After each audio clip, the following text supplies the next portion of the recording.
Hi, I'm a mom with a child with special needs, and we had an emergency while at the professional baseball game. And um, our daughter was dealing with connective tissue issues, and she dislocated her arm. And she has a lot of needs, sensory needs. She has a lot of um, joint pain. She has stressors. Things that trigger her are um, uh, anything that emotional stress, physical stress um, will cause a myriad of other symptoms to occur. Um, she gets into a heightened sensory state when she is dealing with a stressful situation. We tried to be as calming as we could when we sought medical help. We were told she needed to go by ambulance to the hospital, and she became extremely fearful. And the stress probably exasperated her symptoms, and she started getting pain down her arm. She When we arrived, when the ambulance came up to get her, um, they looked at us for some assistance, and we explained that she dislocated her shoulder, but she has some other needs as well, and you really can't touch her right now. We have to approach this in a way that it's going to make her feel calm. When the ambulance met us, and she had to go in, I think it just caused more stress, which caused more symptoms to occur.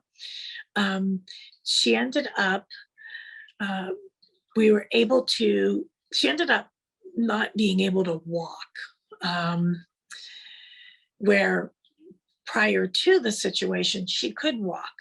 It's almost as if her mind and body weren't functioning together. Um, so she walked, but she walked in a very funny way. She began to start stuttering. Um, and she also became extremely sensitive to touch, to sound. I'm sure light and headaches immediately started. Um, we got her into the car or got her into the ambulance, and the EMT was very kind, and noticed the situation deteriorating and knew that she was scared, and she had some fear, and he did a wonderful job talking in a very calm way and a quiet way, and he looked to us for guidance, and we were able to talk, but we were talking in front of her.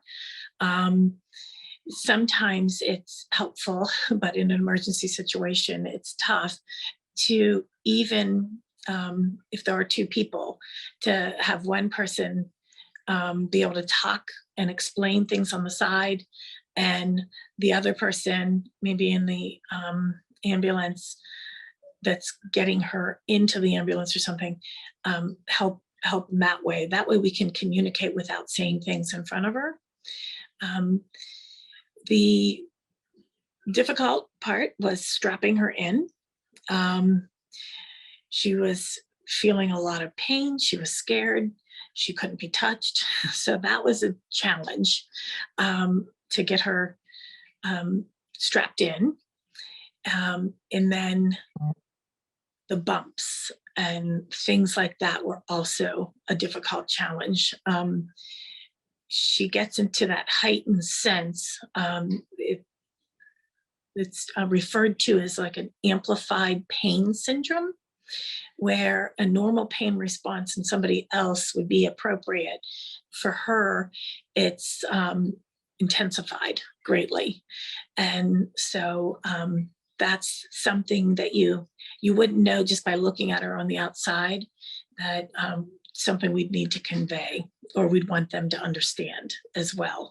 That, maybe her reaction to the pain would be much more intense. It's actually really what she's feeling. It really is. If it's a dislocation and it's a pain scale of 5 on, someone else, her pain would be a 9 or a 10. So I think that's something that that would be needed to be conveyed as well. Um, we got to the location. We needed to assist her in walking, where, like I mentioned earlier, when this all started, she walked to get the assistance. But as the time progressed and the situation was settling in for her, and the stress was getting higher, and almost like a chain reaction set off all these other symptoms. And we had to walk her in because she couldn't get the coordination of the mind and her body working together anymore. So we got her into the location, got her into a chair, and wheeled her in from there.